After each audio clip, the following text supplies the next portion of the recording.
Hello and welcome to Value Research Podcast. You're listening to First Page, a column written by Virendra Kumar. It's not the budget. Here's what the budget does not mean for your investment returns and what it actually does. The budget is terrible. Long-term capital gains tax has been increased from 10% of gains to 12.5%. But look at the incredible infrastructure build-out that's happening.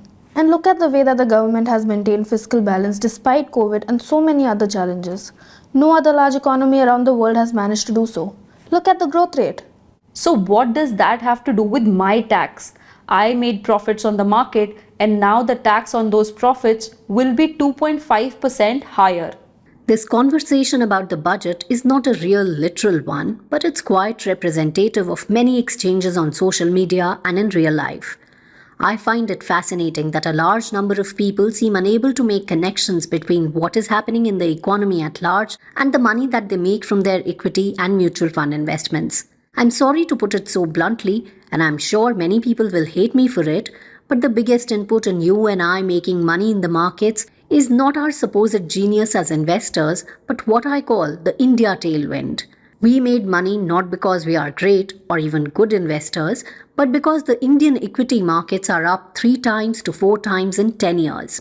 As one wag said on X, a sure shot way of avoiding capital gains tax is to buy high and sell low. This is not just a joke. If we did not have the good fortune of living through this high growth economy, then buy high, sell low would have happened automatically for many more of our investments, and then we would not have gotten the opportunity to complain about capital gains tax. I don't know about you, but I know I'm thankful to be living in a high growth, well-run economy rather than a no gains, no tax one. The other market-related tax increase is the increase in the securities transaction tax on derivatives trading. If this can indeed tamp down the uncontrolled gambling that is going on in the derivatives market, then that will be a good thing. Perhaps it will have some effect, or perhaps the addiction is too much for many people.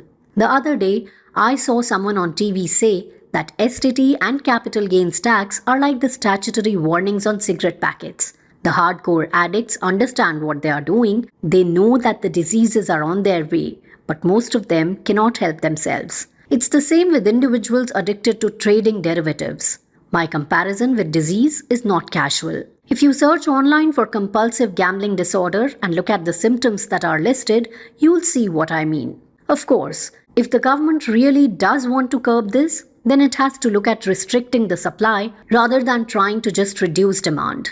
It cannot be that the stock exchanges and the brokers go on encouraging this activity and we pin our hopes on STT to dissuade the gamblers. One interesting new investment avenue that this budget has created is the new NPS Vatsalya scheme. Essentially, it's an early starter NPS option whereby parents can start an NPS account for their minor children, and when the children turn 18 years old, the account gets converted into regular NPS.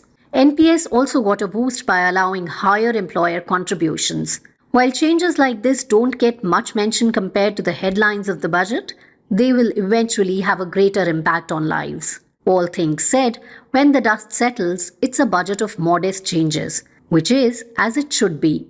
I'm not going to tell my readers that here's something that will be a bonanza or here's this thing that will ruin you. We have a stable, high-growth environment which will continue to be the real source of investment returns just as it has been in the past. That's where the returns are coming from and will continue to come from.